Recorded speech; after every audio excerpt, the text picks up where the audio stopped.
Hay un gráfico bien interesante que se llama el anillo de fuego. Y esto se lee de la siguiente manera: hay dos ejes, ¿cierto? Está el eje de las X, que es este de acá, y el eje de las Y. Este se traduce en cuánto debo. ¿Se acuerdan de ese amigo que yo les dije? Ese amigo debe ya un poco plata, ¿cierto? Y la pregunta es cuánto gano versus cuánto gasto, ¿de acuerdo? Y ahí están los países. Entonces, por ejemplo, ahí vemos el caso de Japón, que debe un montonazo, y que encima de todo, ¿cierto? Cuando yo estoy por encima de cero es que gasto menos de lo que gano, y cuando estoy por debajo de cero es que gasto más de lo que gano. Entonces, fíjense ustedes los países que están aquí, ¿les suenan conocidos? Grecia, Estados Unidos, España, Italia, ¿sí? ¿Conocidos o no? Son los países que uno ve en las noticias todo el tiempo. ¿Por qué? Porque deben una cantidad de dinero y encima de todo siguen gastando todavía mucho más de lo que ganan. Entonces ahí es donde está concentrado el problema en este momento. ¿Qué es lo que los economistas dicen que es lo que va a tender a pasar? La zona euro tristemente va a empeorar antes de mejorar.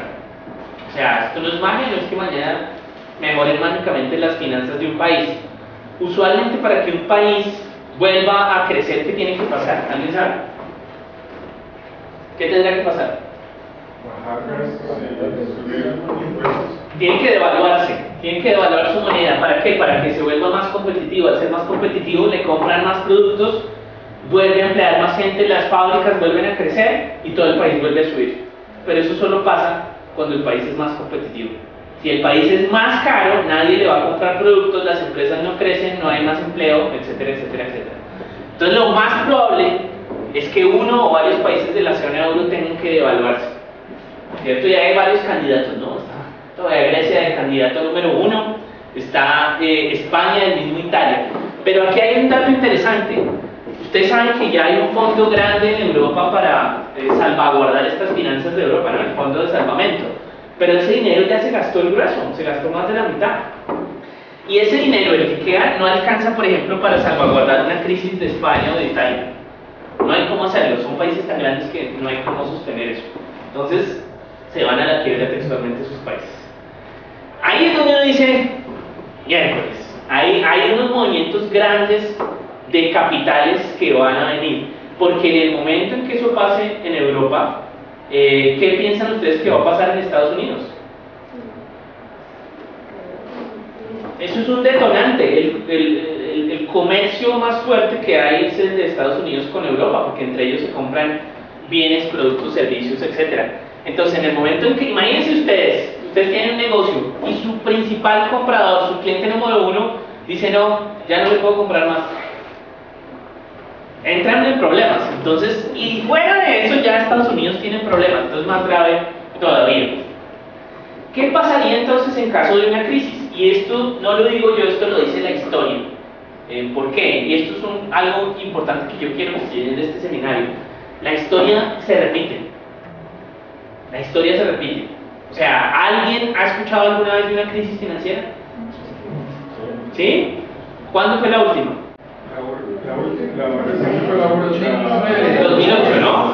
En el 2008, exacto. ¿Y antes de esa hubo crisis? Claro, o sea, esto es un ciclo. Entonces, lo que hay que hacer no es decir, ¡ah! Otra crisis no puede ser. Lo que hay que hacer es, ¿cómo me posiciono yo ante la crisis? ¿Qué hago yo esta vez para, por lo menos, dejar mi capital salvaguardado y ojalá incrementarlo? ¿Cierto? Y ahí es donde uno debería comenzar a pensar en qué es lo que pasa en caso de una crisis. Lo primero, el precio de las acciones va a tender a caer. ¿Sí? ¿Todas las acciones? No, no todas. La mayoría, sí. ¿Qué pasa en una crisis? La gente dice, estamos en crisis, vámonos de vacaciones en un crucero y llevémonos unos buenos diamantes. No, no. Entonces los negocios de lujos, cruceros, viajes, diamantes, joyas, etcétera, etcétera, esas acciones, esas empresas son las que caen más en picada. Pero la gente deja de comer en una crisis, dice, no muchachos, estamos en crisis, vamos a no comer por 4 días. ¿Sí? ¿Será que se puede pasar? ¿Será que Coca-Cola dice, no muchachos, No hay nada que hacer, nuestras ventas van a bajar porque la gente está en crisis. La gente sigue tomando Coca-Cola. Es más, lo que se ha visto históricamente que pasa es que la gente cambia lujos. O sea, lo que antes era un lujo, no, yo ya salgo y como aquí en el Parque de los 93 cada 15 días, ahora es, no, ahora salgo y como por fuera, no me importa dónde cada 15 días. Se cambia el lujo, ¿sí? Pero yo tengo que seguir comiendo, yo tengo que seguir tomando algo. Entonces, hay empresas, un Walmart, un McDonald's, esas empresas van a crecer todavía más.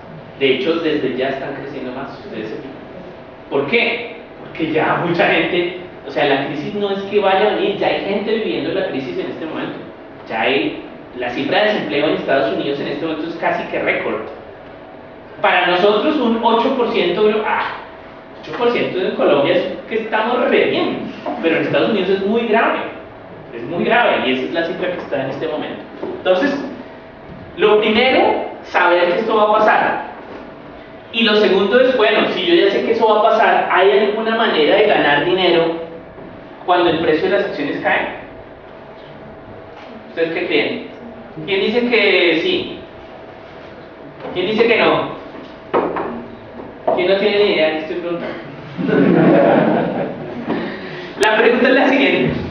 ¿Hay alguna manera de ganar dinero cuando el precio de las acciones cae? La respuesta es sí. La siguiente pregunta es, ¿en Colombia hay alguna manera de ganar dinero cuando el precio de las acciones de Colombia cae? La respuesta es no. Eso se puede hacer en Nueva York. Se llama una venta en corto, así se llama. Es una operación especial que nosotros legalmente, esto es importante, como colombianos podemos invertir en la Bolsa de Valores de Nueva York y podemos hacer ventas en corto. Y al hacer ventas en corto, yo puedo ganar dinero a medida que el precio de una acción cae. Cuando yo me retiré de Microsoft, era el año 2008. Lindo año, ¿no? Lindo año para comenzar a invertir como profesión del día a día. Yo tenía un amigo, lo sigo teniendo, que me llamaba y me decía, Javier, esa bolsa, hoy otra vez cayó, un titular así, la bolsa cae, la gente se cogía así el pelo, yo estoy preocupado por usted. Y yo era feliz, porque yo hacía estas ventas en corto todo el día. O sea, yo llegué a hacer hasta 2 ventas en corto sobre la misma acción el mismo día, porque se podía hacer, o sea, era tan fuerte la caída que uno podía llegar a hacer ese tipo de cosas. Entonces, esto es la primera recomendación.